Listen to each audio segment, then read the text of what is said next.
আসসালামু আলাইকুম। আজকে আপনাদের জন্য একটা কাটিং নিয়ে আসলাম, প্লাজো কাটিং। তো আজকে আমি যার জন্য কাটিং করব, তো আমি যে মাপে আজকে কাটিং করব এই মাপটা 34 থেকে 38 পর্যন্ত মাপের মহিলারা এবং মেয়েরা এই মাপে কাটিং করলে এই মাপে পড়তে পারবে। এই পায়জামাটার লংটা হবে 37 ইঞ্চি। এই 37 ইঞ্চি ঝুলের পায়জামাটা কাটিং করতে আমি এখানে কাপড় নিচ্ছি 2 গজ 4 গিরা। এটা দোহাতা পানা কাপড়, 2 গজ 4 গিরা আছে। তুমি এই কাপড়টা 2 ভাঁজ করে নিচ্ছি। এই যে আমি 2 ভাঁজ করে নিলাম। আমি 2 ভাঁজ করলাম, কিন্তু পাট হলো আমার 4টা। 1 2 3 4 পাট হলো 4টা। আমি আজকে যে নিয়মে কাটিং করব এটা হচ্ছে খুবই সহজ পদ্ধতি। এই নিয়মটা একেবারে খুবই সহজ নিয়ম এবং পায়জামাটা একেবারে ফ্যাশনেবল। তাহলে আসুন নতুন নিয়মে আজকে এই প্লাজোটা কাটিং করব। আমি শিলের জন্য 1/2 ইঞ্চি যে একটা মার্জিন দিলাম। আমার পায়জামাটা লম্বাটা কত? 37। তাহলে এই 1/2 ইঞ্চি থেকে আমি 37 লম্বাটা নিয়ে নেব। আমি যে 37 লম্বা একটা মার্জিন দিলাম। এখানে কোমরে চওড়া রাবার দেব। এই যে এই কোমরে আমি চওড়া রাবার দেব। তাহলে এখানে 2টা নিয়ম। আমি যদি চওড়া রাবার দেই কিংবা যে সরু রাবার দেই, আমি যদি সরু রাবার দিই আমাকে নেওয়া লাগবে এখানে হচ্ছে 2.5 ইঞ্চি। আর যদি চওড়া রাবার দিই তাহলে আমাকে নেওয়া লাগবে হচ্ছে 2 ইঞ্চি। তো আমি এখানে এই পায়জামাটা চওড়া রাবার দেবো। তাহলে আমি এখানে 2 ইঞ্চি রাবারের জন্য বাড়তি নেওয়া লাগবে আমার 2 ইঞ্চি। আমি 2 ইঞ্চি বাড়তি নিলাম। সাধারণত আমরা সব পায়জামারই এই পাশে হাই কাটি। হাই কিন্তু এই পাশে থাকে। এই যে এই পাশে বন্ধ পাট, খোলা পাশে হাই থাকে। তাহলে আমি এই পায়জামাটা আমি এই বন্ধ পাট এই পাশ থেকে আমি হাইটা নেব। হাই নিতে গেলে আমাকে এখানে নেওয়া লাগবে এই 37-এর মার্জিন থেকে। এটা তো রাবারের বাড়তি। এই 37-এর মার্জিন এইখান থেকে নেওয়া লাগবে। এই মার্জিন থেকে এই পর্যন্ত নেওয়া লাগবে আমার 14 ইঞ্চি। 14 ইঞ্চিতে একটা মার্জিন দিলাম। যেতে মার্জিন দেওয়ার পরে আমার এই পাশে নেওয়া লাগবে হচ্ছে 2 ইঞ্চি। এই যে ফুল 2 ইঞ্চি। 2 ইঞ্চি নেওয়ার পরে আমাকে এই স্কেল দিয়ে এটা নেওয়ার পর এইটা হবে হাই। এই যে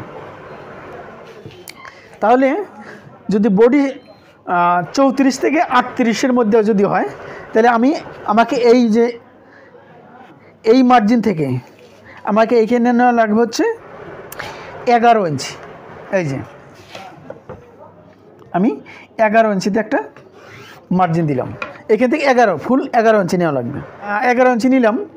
34 থেকে 38-এর মধ্যে যাদের বডি ঠিক একই মাপে 34 বডির যে মেয়ে বা মহিলা বা 38 বডির যে মেয়ে বা মহিলা এরা এই ঠিক একই মাপে পড়তে পারবে। এখানে কোনো কম বেশি করার দরকার হবে না। তাহলে আমার এটা কোমরের ফর্মাটা চলে গেল। এখন আমি এখান থেকে এই যে এটা আমার কোমরের ফর্মা চলে গেল। এখন এখান থেকে আমি এই যে লক্ষ্য রাখেন, আমি এই দোহাতা পান্না কাপড়ের লুজ যতটুকু আছে আমি এই প্লাজোতে সম্পূর্ণ লুজই আমি দিয়ে দেবো। এখন সম্পূর্ণ লুজ দিতে গেলে আমাকে ঠিক এই পদ্ধতিতে কাটিং করতে হবে। তাইলে একেবারে পারফেক্ট, একেবারে ফ্যাশনেবল এবং পারফেক্ট কমফোর্টেবল একটা পাজামা হবে। তাহলে আমি আসুন প্রথমে কাটিংটা করি। এখন আমি হাই কাটিং করছি।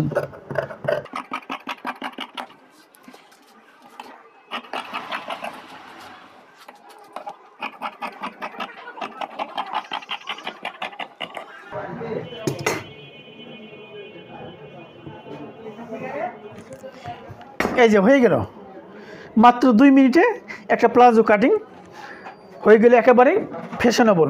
আমি এই প্লাজোটার জন্যে আমি এই যে চওড়া রাবারটা নিছি। আমি এই রাবারটা নিচে কয় ইঞ্চি? এই রাবারটা নিচে 21 ইঞ্চি। তো সম্মানিত ভিউয়ার্স, চলেন সেলাইটা দেখা যাক। তো প্রথমে আমি যে পায়ের ভাঙাটা দিব এটা কিন্তু হ্যাম সেলাই দিয়ে নিব। হ্যাম সেলাই কাকে বলে? এটা কিন্তু চিকন সেলাই। এটা মুড়িয়ে আমি সেলাইটা দিয়ে নিব। যত পারেন চিকন যতটুক করা দরকার ততটুক করে নেবেন। আমি মুড়িয়ে হ্যাম সেলাইটা দিয়ে নিচ্ছি। এভাবে আমি 2 পার্টের মধ্যেই হ্যাম সেলাই দিয়ে নিব।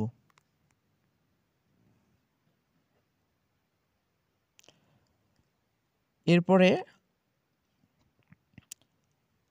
এটা হাইটা আমি সেলাইটা দিয়ে নিব।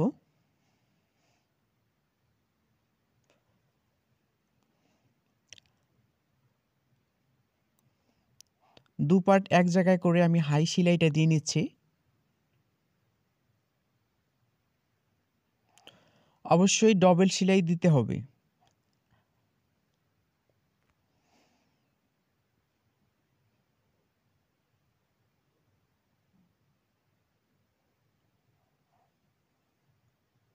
আমি ডবল সেলাই দিয়ে নিচ্ছি, আপনারাও কিন্তু অবশ্যই ডবল সেলাই দিয়ে নেবেন।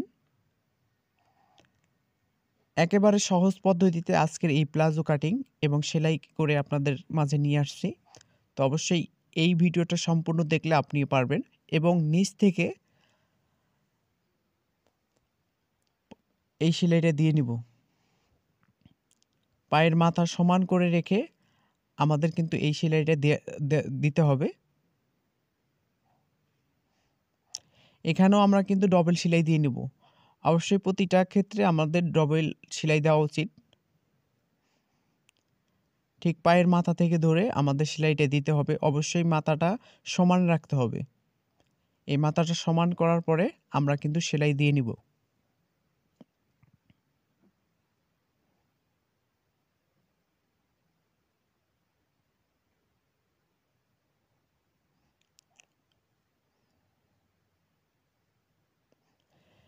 এরপরে আমরা চ্যাপটা এলাস্টিক কিন্তু কোমরের মধ্যে লাগাবো। তো এখানে কি করতে হবে, প্রথমে আমাদের একটা ভাঙা সেলাই দিয়ে নিতে হবে। এটা এক ভাঁজ করে ভাঙা সেলাইটা আমরা দিয়ে নিব।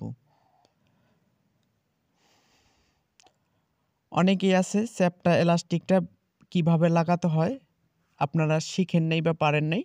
তো প্রতিটা বডির ক্ষেত্রে এবং কোমরের মাপের অর্ধেক নিতে হবে। আপনার যদি বডি 40 হয় বা কোমর 40 হয় তাহলে আপনারা 20 ইঞ্চি নেবেন। 38 হলে তাহলে আপনারা 19 ইঞ্চি নেবেন। এভাবে আপনারা অর্ধেক নিয়ে নেবেন। নেওয়ার পরে দু মাথা আমি জয়েন দিয়ে নিলাম। দেওয়ার পরে এখানে একটা লক্ষ্য করবেন আমি কিভাবে এই এলাস্টিকটা লাগাবো। এই ভাঁজটা আমাদের দিতে হবে। এই ভাঁজটা এলাস্টিকের কমপক্ষে 1 সুত বেশি নিতে হবে, যাতে এই সেলাইটা আমি যে সেলাইটা দিব এই সেলাইটা যাতে কোনোভাবেই এলাস্টিকের উপরে সেলাইটা না পড়ে। যদি উপরে পড়ে তাহলে কিন্তু আপনাদের এখানে স্প্রিংয়ের মতো যে করে এই স্প্রিংটা হবে না। এভাবে টান দিয়ে আমাদের সেলাইটা দিয়ে নিতে হবে। কোনোভাবেই যাতে আপনাদের এলাস্টিকের ভিতরে বা উপরে আপনাদের সেলাইটা যাতে না ওঠে। এরপরে আমি এভাবে টান দিয়ে মাঝখানে একটা সেলাই দিব। এভাবে টান দিয়ে ধরে আপনাদের মাঝখানে সেলাইটা দিয়ে নিতে হবে। যদি টান না দেন তাহলে কিন্তু স্প্রিংয়ের মতো খেলবে না আপনাদের এলাস্টিকটা। তাই এভাবে টান দিয়ে আমাদের সেলাইটা দিয়ে নিতে হবে। তো হয়ে গেল আজকের এই প্লাজো কাটিং এবং সেলাই। আমাদের চ্যানেলটা অবশ্যই সাবস্ক্রাইব করে রাখবেন, কেননা নিত্য নতুন ভিডিও আপলোড করে থাকি।